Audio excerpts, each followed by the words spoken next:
حقائق کسی نہ کسی رنگ میں ضرور نمایاں ہو جایا کرتے ہیں۔ جھوٹ کے فروغ کے لیے جتنا سچ کو دبایا جاتا ہے مگر سچ اتنا ہی ٹھوس ہو سامنے آتا ہے۔ جیسا کہ پاکستان میں سیکولر اور خارجی مولویوں نے سچ پر پردہ ڈال من پسند جھوٹے نظریات کو فروغ دیا ہوا ہے، ہر پہلو سے قابل مذمت ہے۔ جماعت اسلامی کا نقطہ نظر بھی یہی تھا کہ 1976 میں قادیانیوں کو غیر مسلم قرار دینے میں جلد بازی سے کام لیا گیا۔ یہ فیصلہ اسمبلی کے ان اراکین نے کیا جو اسلام کی سوجھ بوجھ بھی نہیں رکھتے تھے۔ قومی اسمبلی کی قرارداد منظور ہونے کے بعد مودودی کتے نے جو انٹرویوز دیے تھے ان میں اس مرتد و گستاخ نے خوشی و اطمینان کا اظہار کرنے کی بجائے اس فیصلے کو اسلام کی سوجھ بوجھ نہ رکھنے والے افراد کا عجلت میں کیے جانے والا فیصلہ قرار دیا تھا، اور ظاہر ہے کہ قادیانی بھی آج تک اسی موقف کو لیے بیٹھے ہیں۔ اب جو لوگ جماعت اسلامی کو قادیانیوں کا سب سے بڑا مخالف کہتے ہیں وہ 176 اور حقے کے پانی کے درست امیدوار ہیں۔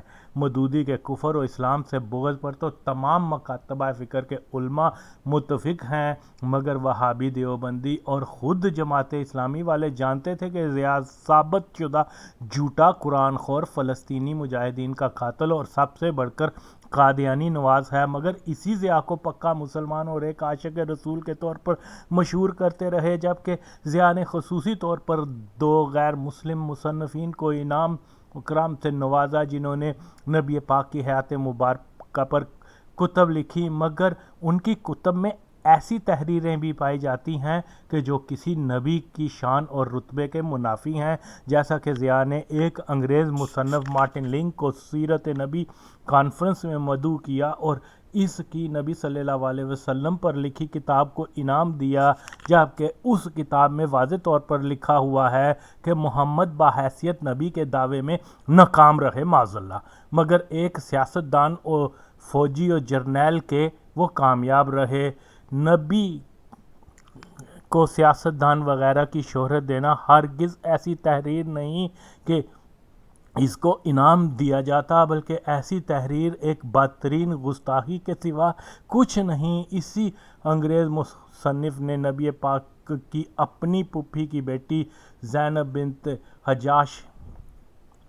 شادی کے واقعے کو ایسے انداز میں رقم کیا ہوا ہے کہ رسول اللہ نے جیسے ہی ان کو دیکھا تو ان کے دل میں خواہش پیدا ہو گئی معاذ اللہ۔ قادیانی موقف بھی مارٹن سے ملتا جلتا ہے کہ اکثر قادیانی مرزا کا محمدی بیگم کے واقعے کو یہ کہہ کر دفاع کرتے ہیں کہ انبیاء پر اس قسم کے عشق کے الزامات لگتے رہتے ہیں، جیسا کہ محمد صلی اللہ علیہ وسلم یا دیگر انبیاء کا عورت کے عشق میں مبتلا ہونا۔ اسی طرح سے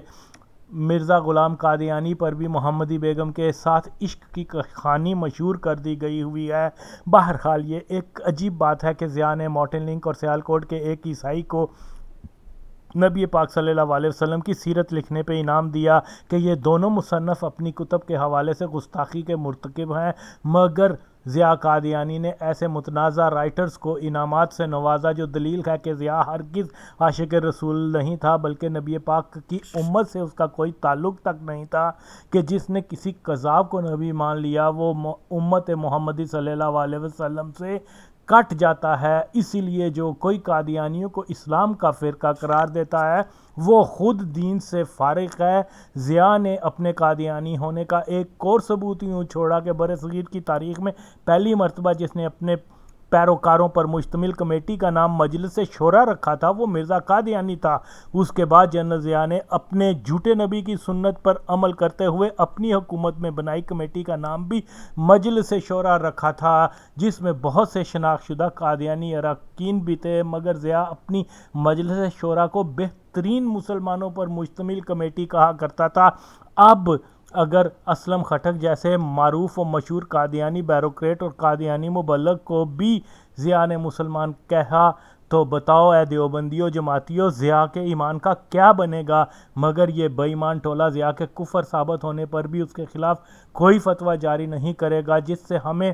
آسانی ہو جاتی ہے کہ جان لیا جائے تبلیغی اسلامی اور قادیانی جماعت ایک دوسرے کے ہم عقیدہ اور ساتھی ہیں۔ بہرحال کیا مثلث بنتی ہے کہ مرزا کی مجلس شورا، ضیاء کی مجلس شورا اور شیطان کی مجلس شورا۔ ڈاکٹر عبدالسلام کو ضیاء نے 1979 میں نوبل پرائز لینے پر تمغہ دیا اور عبدالسلام کی تعریف کرتے ہوئے جو تقریر کی اس میں ضیاء نے فخریہ طور پر ڈاکٹر عبدالسلام کو سائنس میں نوبل پرائز لینے والا پہلا مسلمان سائنسدان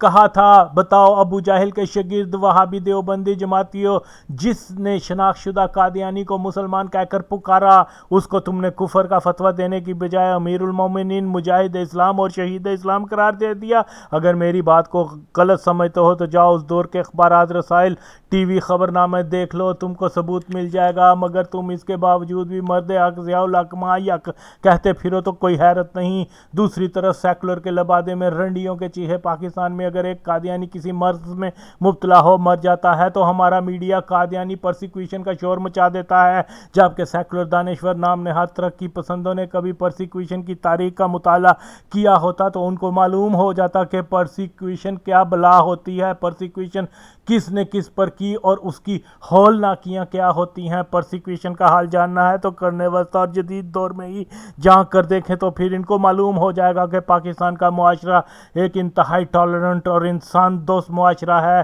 یاد کریں کہ یورپی آباد کاروں نے افریقہ، ایشیا، امریکہ میں کس طرح قدیم باشندوں پر انسانیت سوز ظلم و ستم کیا، بستیوں کی بستیاں بیمار انسانوں کے نظریں آتش کر دیں۔ ہیٹووے نامی انڈین سردار کو جب اسپانوی فوج نے گرفتار کیا، اگر عیسائی پادریوں کے سامنے لایا گیا تو اسپین کے خلاف آزادی کی جنگ لڑنے کے جرم میں اس کو زندہ نظر آتش کرنے کی سزا سنائی گئی۔ جلائے جانے سے قبل پادریوں نے اس کو عیسائیت قبول کرنے کے لیے کہا کہ اس کے بدلے جل کر مرنے کے بعد اس کو جنت مل جائے گی، جس پر ہیٹووے نے ان سے پوچھا کہ آپ سے قبل فوت ہونے والے پادری جنت میں ہیں کیا، اور پھر جب آپ فوت ہو جائیں گے تو آپ کہاں جائیں گے؟ جس کے جواب پر پادریوں نے یک زبان ہو کر جواب دیا کہ ہم سے پہلے فوت ہونے والے جنت میں ہیں، ہم بھی مرنے کے بعد جنت میں ہی جائیں گے۔ یہ سن انڈین سردار نے کہا، میں ایسی جنت میں ہرگز نہیں جانا چاہتا جہاں آپ جیسے لوگ ہوں۔ انڈین سردار جیسا حال ہو جاتا ہے جب کسی پر پرسیکیوشن ہوتی ہے، ہولناک قسم کی نسل کشی ہوئی ہے، مذہب، رنگ، نسل کی بنیاد پر۔ کرنے وسطیٰ کے یورپ میں یہودیوں کو زندہ جلا دیا جاتا، ان کو مخصوص لباس میں محدود رکھا جاتا، مال و دولت تک چھین لی جاتی۔ ایک مرضعی کی موت پر قادیانیوں کی پرسیکیوشن کا رونا رونے والوں، کبھی کشمیر فلسطین میں ہونے والے ظلم پر بھی بات کرو، کبھی یہ بھی ذکر کرو کہ شرون اور فلنجسٹ کے لشکروں میں شامل درجنوں قادیانیوں نے کس طرح سے فلسطینی مہاجر بستیوں صابرہ شتیلا کو چاروں طرف سے گھیرنا، حتیٰ زن و اطفال بزرگوں کو چن چن کر مار ڈالا تھا، کس طرح سے اسپین میں مسلمانوں کو اذیت ناک طریقوں سے دین تبدیل نہ کرنے پر سوروں کے ساتھ بند کر دیا جاتا، کس طرح سے زندہ دفن و نظر آتش کیا جاتا، کیسے صلیبی فوج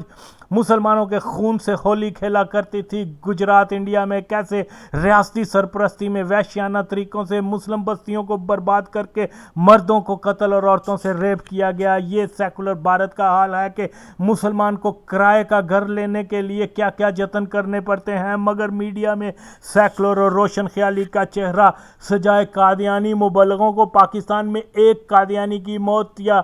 ذاتی جھگڑے کو قادیانی پرسیکیوشن کا رونا روتے دیکھ کر حیرت ہوتی ہے۔ بہرحال پرسیکیوشن کی بے شمار دل سوز مثالیں ہیں۔ اگر سیکولر حضرات پاکستان کی 70 سالہ تاریخ میں چند ہزار قادیانی دنگے فساد کی نظر بھی ہوئے ہوں تو فقط ایک سال میں قادیانیوں کے اتحادی خارجیوں کے ہاتھوں دگنی تعداد سنی شیعہ مارے جاتے ہیں۔ جس ملک میں اکثریت پر اقلیتوں کے ہاتھوں ظلم سہنا پڑ رہا ہو، مگر ان سیکولر کو ہائے قادیانی مارے گئے کہ ورد سے فرصت نہیں، مگر شرم ان کو نہیں آتی۔